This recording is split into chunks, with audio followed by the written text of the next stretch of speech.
Hey there, this is a recast of our clinic from this past weekend on establishing tryouts for a youth team or a AAU team.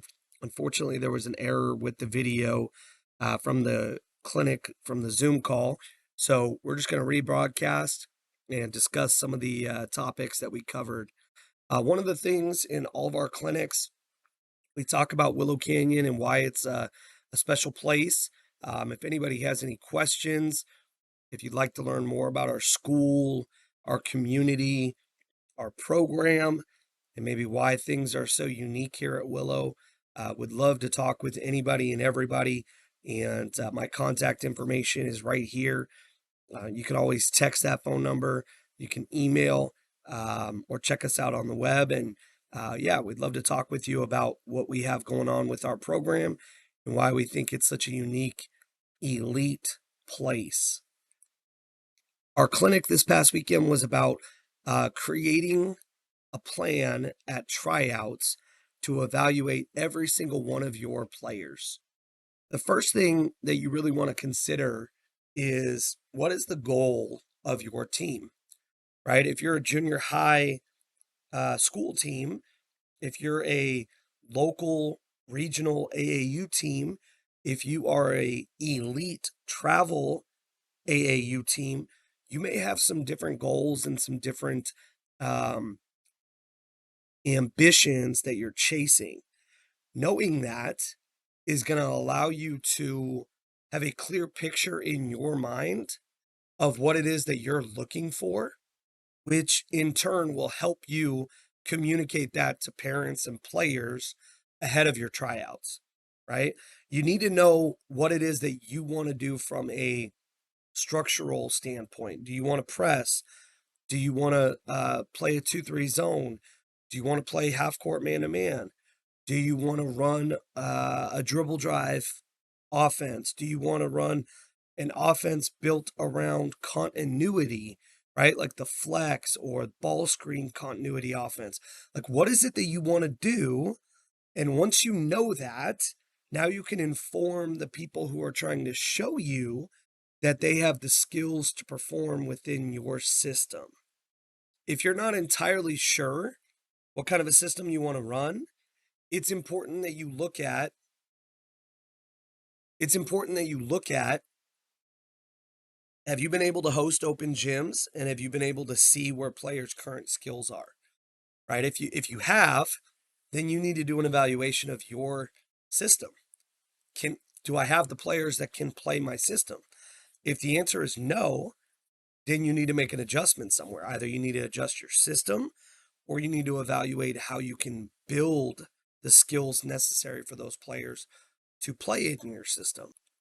Maybe you're having blind tryouts, right? You just got the job, or you're an AAU team that's starting up, or you're trying to build a new age group, and so you don't really know who's going to show up in your gym.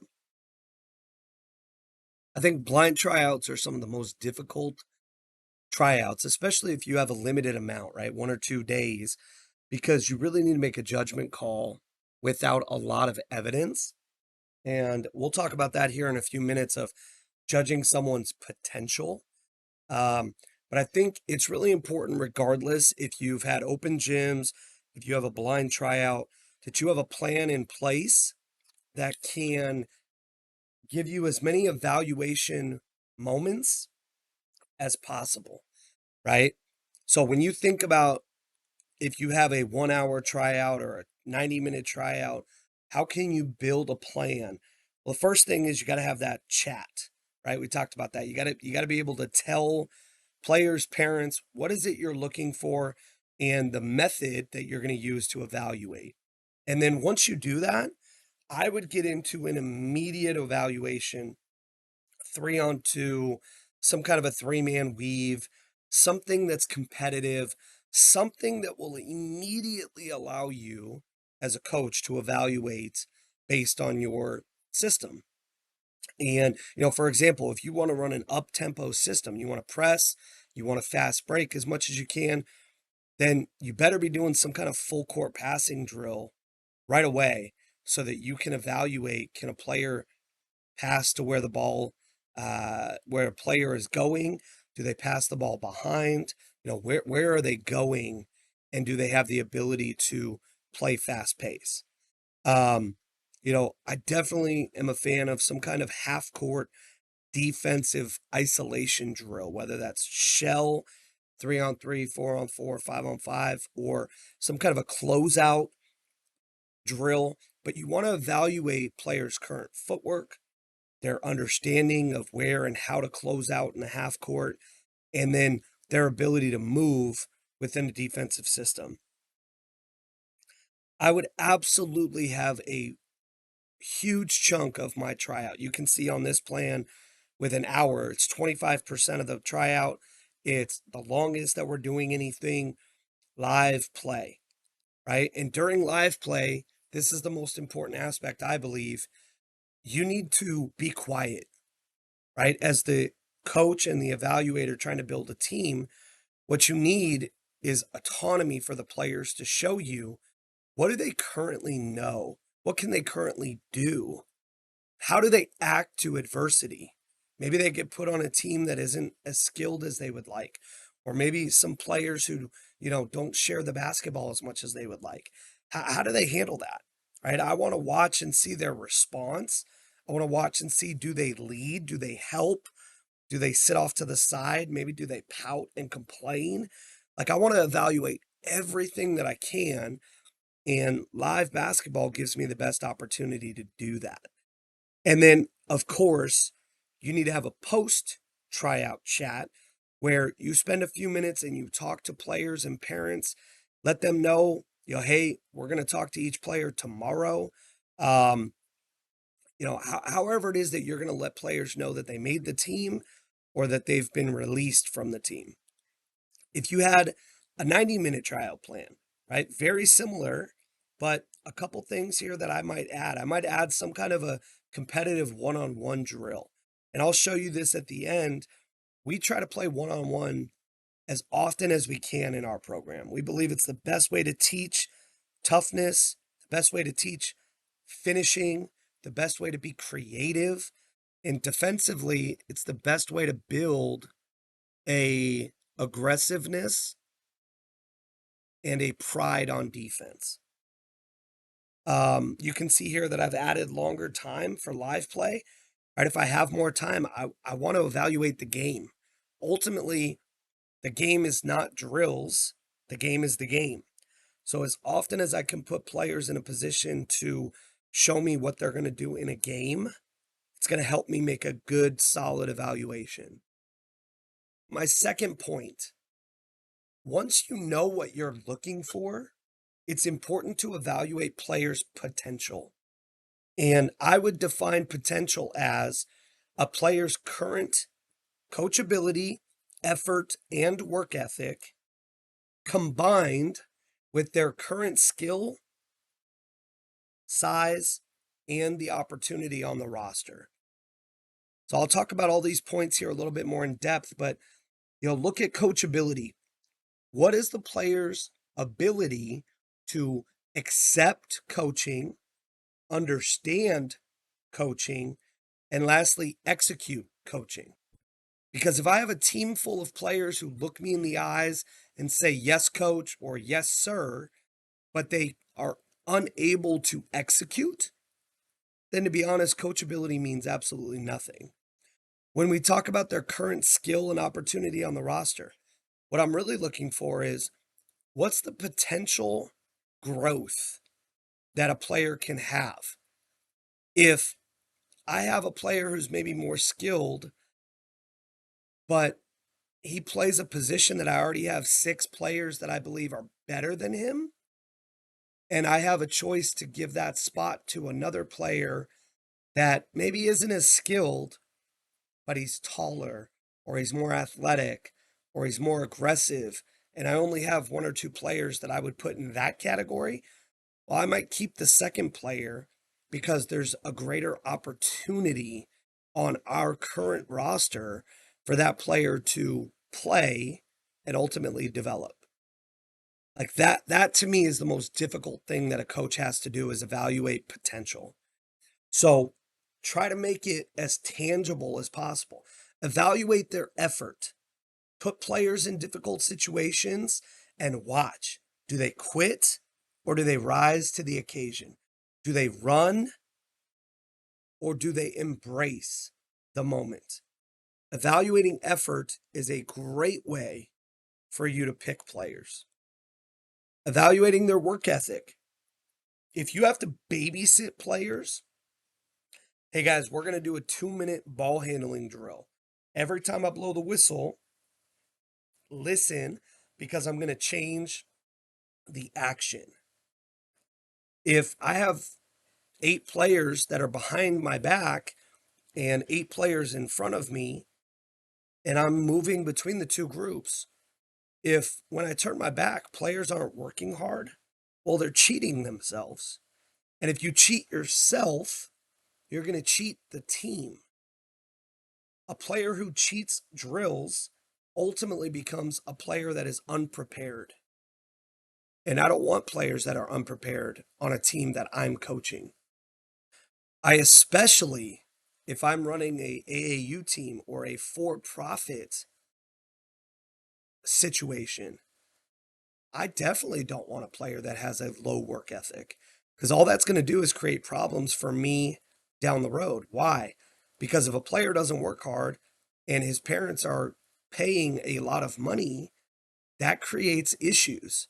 Either the player is going to improve and he's going to or she's going to have the work ethic that the team demands, or they're not going to get a roster spot on the team.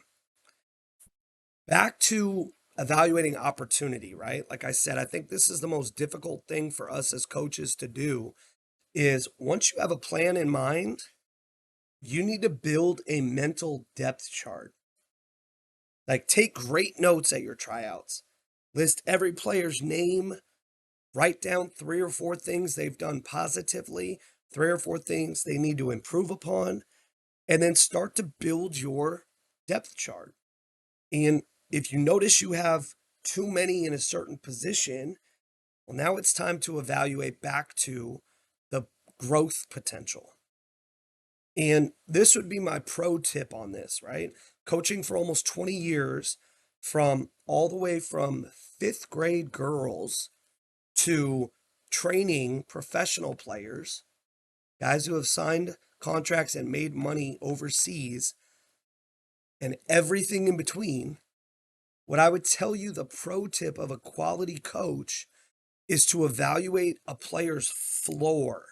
If they don't improve at all, not 1 ounce, not 1% better, this is their floor. Compare that with their ceiling. If everything goes right, if they reach every goal I set for them, if they attack every training session with all out effort, this is their ceiling. And you look at the gap between the two, and if you get enough players that their floor is really high, you have an absolutely golden opportunity to win a lot of basketball games. What we strive to do in our program is create teams that have really, really high floors. If everything goes bad, every call goes against us, every sickness shows up at the wrong time, we have an injury or two, we have, dysfunction in the team. If all of that exists, this is going to be our outcome. We try to get that as high as possible because we know that's not going to happen, right? But we also know that a perfect situation, the ceiling, is not always going to happen either, right? We are going to have some injuries. We are going to have some infighting. We are going to have some bad games where referees don't really make the right calls. Heck, as the coach, I'm going to make some bad decisions in the games, right? Having a reflective heart with each player to say, this is their floor, this is their ceiling, I think will give you a great opportunity to have a good season. And last but not least, the part of the clinic that I think most people were excited about is we shared some of our favorite drills for tryouts. Almost every tryout that we do, we play this game. It's called Scramble. It's 3-on-3 delayed, and it's continuous, right? So it's really simple. You probably have seen it done. It's probably been called something different. We call it scramble because defensively you have to scramble. All right, so three guys cross half court. It's 3-on-2. As soon as the basketball crosses half court, the third defender runs in. He must touch the center circle, and now it's 3-on-3. So it emphasizes communication. It emphasizes an attack mentality on both offense and defense. It emphasizes playing fast and making quick decisions. It's a great drill, and I would highly suggest executing that in your tryout. The next one, some kind of a partner passing drill. Whatever passes are important in your system, one-handed passes, bounce passes, post entry passes, chest passes, shoulder passes, whatever you think is important, build that in to a partner passing drill and rep a certain pass, a chest pass, a bounce pass for 45 seconds at a time. Emphasize being focused, being detailed, and watch players. See how quickly they get bored. 45 seconds is not long, but repetitive passing for a player that is going to get disinterested quickly, they will show you that. And now you can evaluate, is that a player I want to have on my team? Figure out a way to make it constrained, make it a competition. We're going to go for 1 minute straight chest passes. Alternate your feet, and let's see which group can have the most completed passes in a minute. Another drill that we do, we call this one Utah passing. Utah passing. Really simple. Two players start on the baseline. You go from 5 passes to 4 passes to 3 passes down the court. So 1, 2, 3, 4, 5. And after the 5th pass is made, you shoot a layup. Any missed layup or dunk, obviously for older kids, you restart the drill. If you want to emphasize work ethic or focus or response to adversity, put a constraint on the drill that creates a punishment that the players want to avoid. Running, push-ups, restarting, whatever it is. Put a constraint that gets you the result that you want. I said earlier that we would talk a little bit about our king of the court. So we play one-on-one. We play it this way. We have a offensive player sets up one step behind the top of the key, right at the three-point line. We have 2 defenders. The first defender is what we call the fouler. This person is going to push, slap, scratch, claw. He's going to bother the offensive player, and the offensive player needs to rip and play through that contact. What we're trying to emphasize is toughness on the perimeter. We don't want to come against a team that's going to guard us with a lot of physicality and it impact our ability to run our offense. So we train this. Once the offensive player rips the basketball and gets into the paint, he has or she has 3 dribbles to beat this defender waiting. If they score, they go to the front of the line. The fouler becomes the offensive player.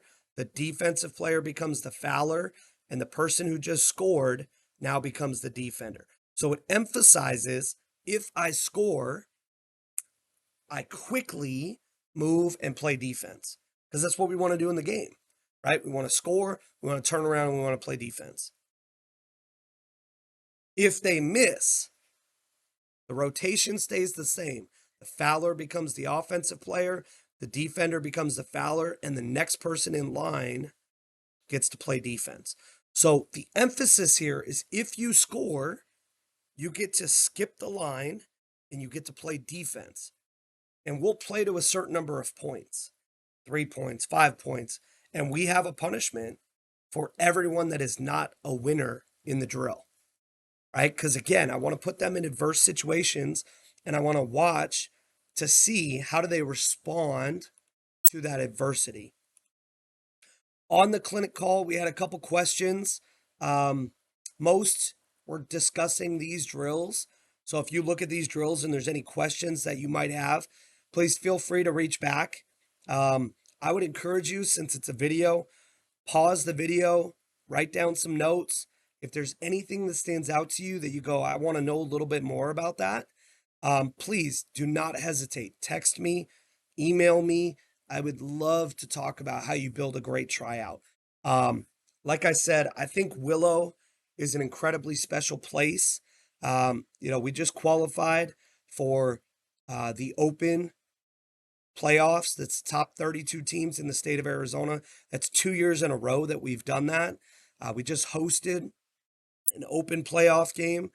The success is there, but the reason why the success is there is because we have all these principles in place, and we have talent that is buying into and is all in on the principles that we promote. So, great program. Blessed to be a part of it, blessed to share, and definitely don't pretend to have all the answers. I'm always learning, and want to just try to share and give the opportunity to learn from others, and maybe they can learn from our program as well. So if you have any questions, get in contact. If not, be on the lookout for our next clinic.